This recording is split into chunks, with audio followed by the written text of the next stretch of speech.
The de facto leader of Syria, Ahmed al-Sharaa, chose to do the interview in the presidential palace built by the Assads.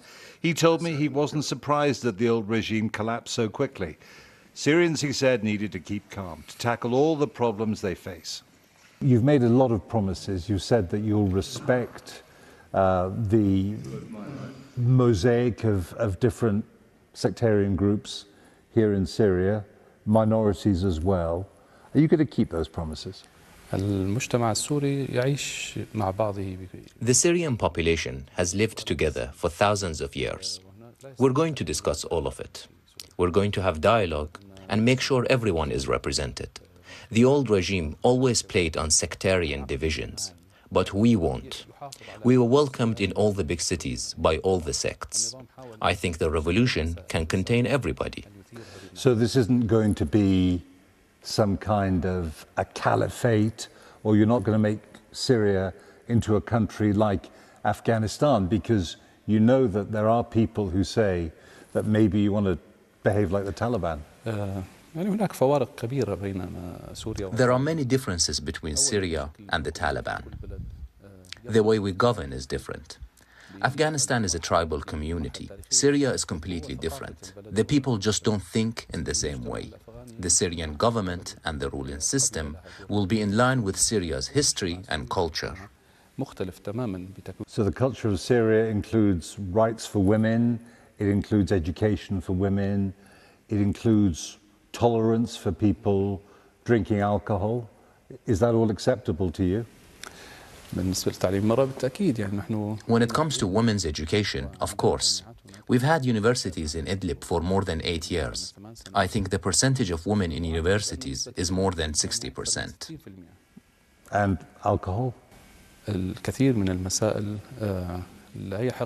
There are many things I just don't have the right to talk about, because they are legal issues. There will be a Syrian committee of legal experts to write a constitution. They will decide, and any ruler or president will have to follow the law. Let's talk about wider issues that you face. First of all, this country is broken. There is massive amount of destruction. The economy is destroyed. There are huge debts. How do you begin to start dealing with all of that when the country's under sanctions and when major powers around the world and the United Nations say that you are the leader of a terrorist group? That's a political classification. We haven't committed any crimes that justify calling us a terrorist group. In the last 14 years, we haven't targeted any civilians or civilian areas or civilian targets. I understand some countries will be worried by that designation, but it's not true. Now, after all that has happened, sanctions must be lifted because they were targeted at the old regime. The victim and the oppressor should not be treated in the same way.